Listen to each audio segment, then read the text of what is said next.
Keep that vibe. Rubber side down. You right, ladies and gents, how's it going?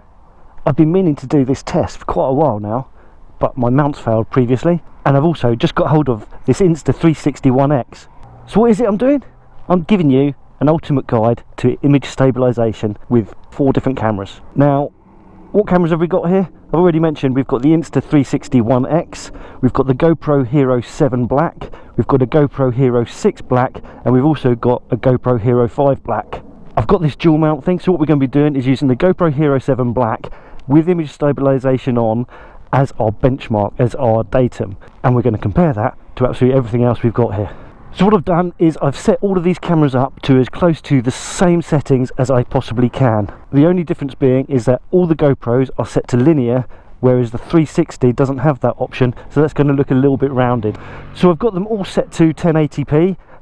Ideally I'd have them all at 60 FPS, but unfortunately the Insta doesn't support 60 FPS, so I've set them all to 30 FPS. I'm going to be interested to see how this comes out and whether GoPro's claims that it is the ultimate in image stabilisation that doesn't require a gimbal is as good as it says.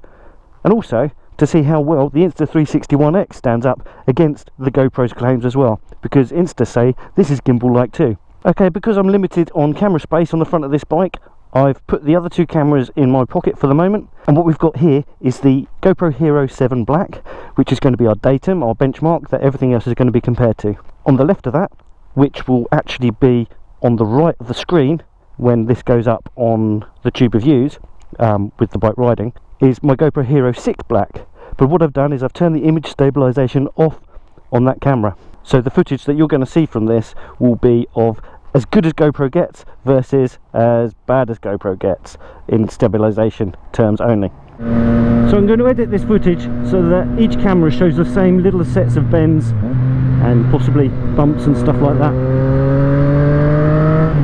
It's a lovely little stretch of road, this, full of little twiddles. Now then, I'm going to try and avoid mega bumps just because they're going to throw my camera mounts off. It's not because I'm scared of seeing what the stabilisation of these cameras can do, not at all. I just want to actually get this test done in a way that works.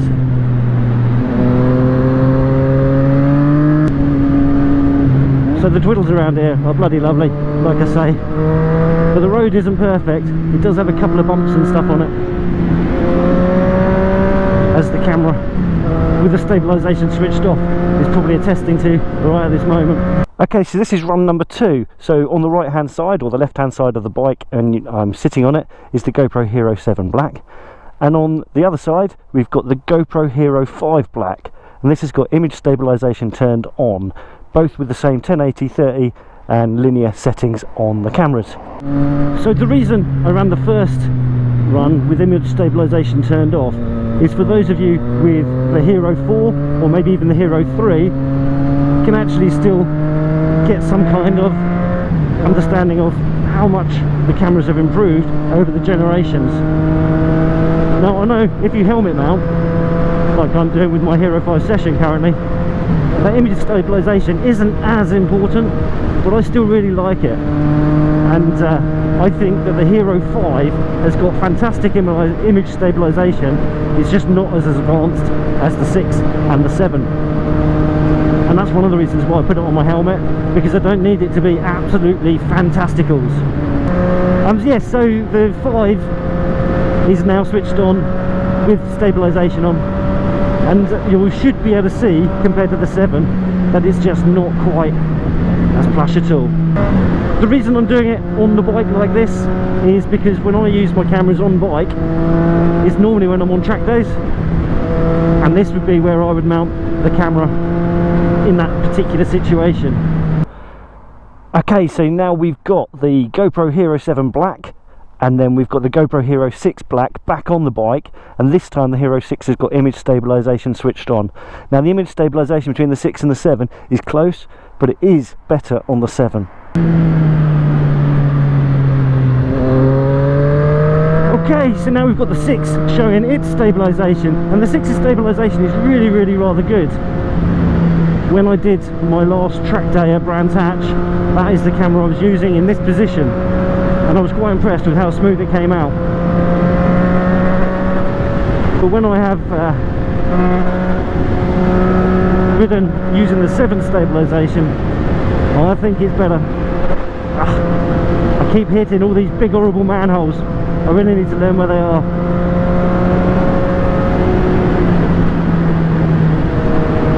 Because I don't think that's fair on any camera. One of the biggest problems I've had on this test is the camera mounts.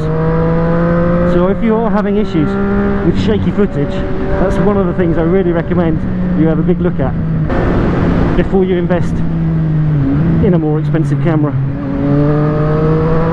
If you can get a solid mount on the bike, then the only vibrations you're really going to have to contend with are the vibrations of the bike on the road. Oh, I do love this road, and having the chance to do these multiple runs along it today, it means I am going a little bit quicker each time. So yes, apologies for not doing complete test tube conditions for each run of these. I am trying to keep a modicum of decorum, or whatever you call it, and keep the pace similar. Oh, my tyres have warmed up now.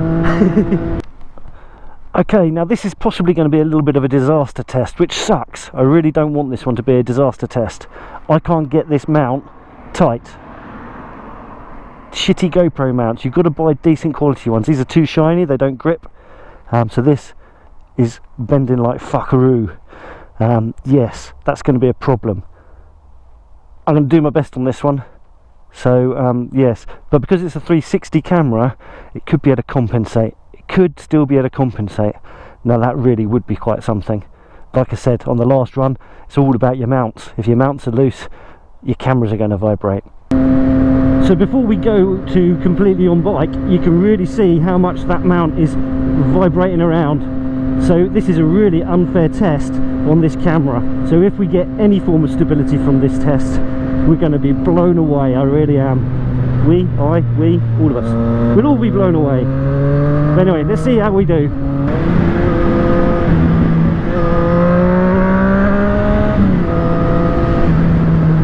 Now on the way back of my last run, there was a foreign coach, a left-hand drive coach, coming around here the opposite direction. So I'm hoping I've given it enough time between those runs for that to have buggered off. It was all over the place and was causing a real issue and a hazard to traffic. It's not the road for coaches, especially not ones that haven't got the proper visibility. They can't see around the corners. Rant over. Oh, that was a bump. If we get any stability on this camera, I am going to be absolutely mind blown. Absolutely mind blown. It is waggling around like a bugger. It really is. Okay, so because of the failure of the mount previously, I'm now trying a different setup, which means I can't have two cameras. What I found was the mount was just not able to support this length of a device. It was just causing too much leverage and making it wibble around. So I'm going to try this one now with just the single camera on here.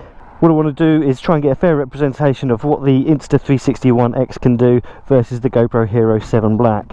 Now, yes, it's not a true side-by-side comparison because I just can't get the mounts to work. But anyway, also when I was doing the side-by-side, because the way the Insta works, the road moves around a lot more and it was very difficult to actually see. So let me know what you think. Now unfortunately I wasn't able to do all the tests on the same day, so it is the following day from the other videos today, and as you can see the weather is massively different. There's a lot less sunshine, that's for sure, and it's certainly a lot colder.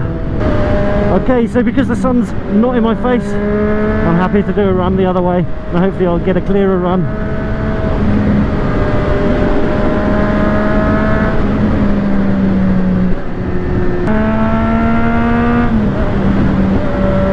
Looks like we're going to catch up with the other cars just as we get to the next good bit along this road. Oh well, that's a shame. We had a good run here.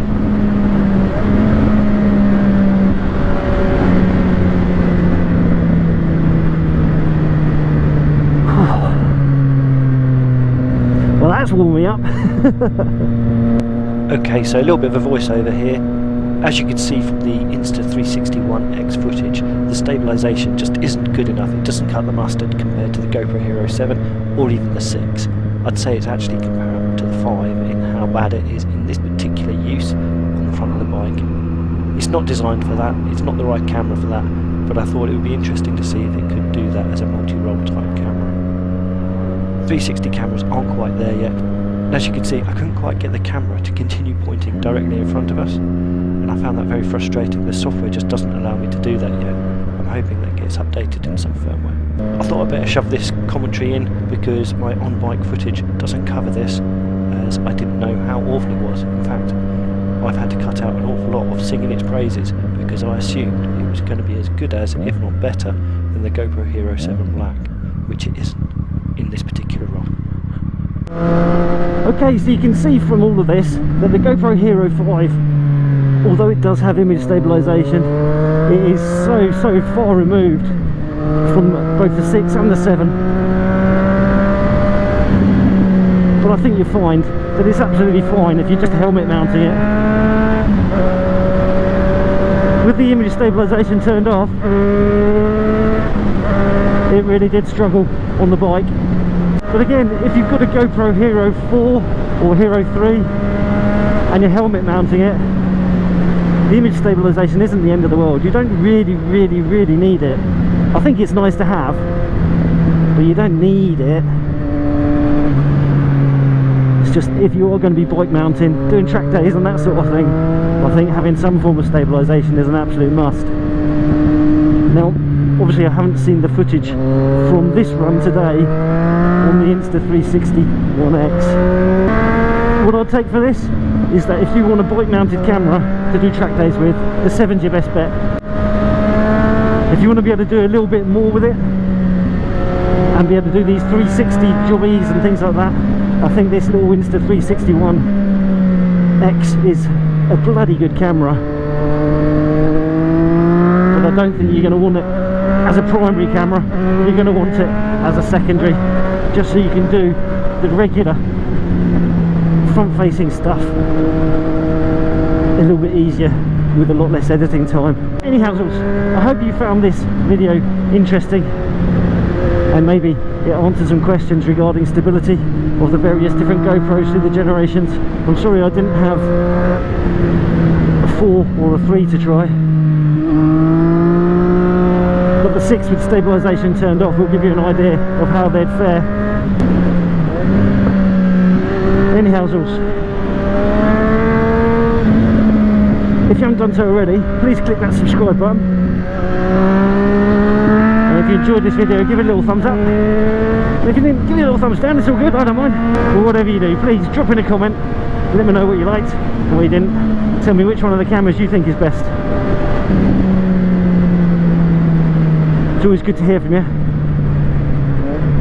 And especially on stuff like this, where I could be sitting here with slightly rose tinted spectacles regarding which one's better, just because I know how much I paid for each of these cameras. So I'm maybe getting a placebo effect.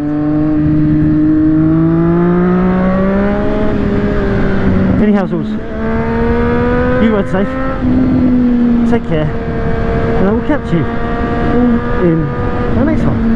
Bye for now. Keep that rubber side down. You know, you gotta keep that bike rubber side down.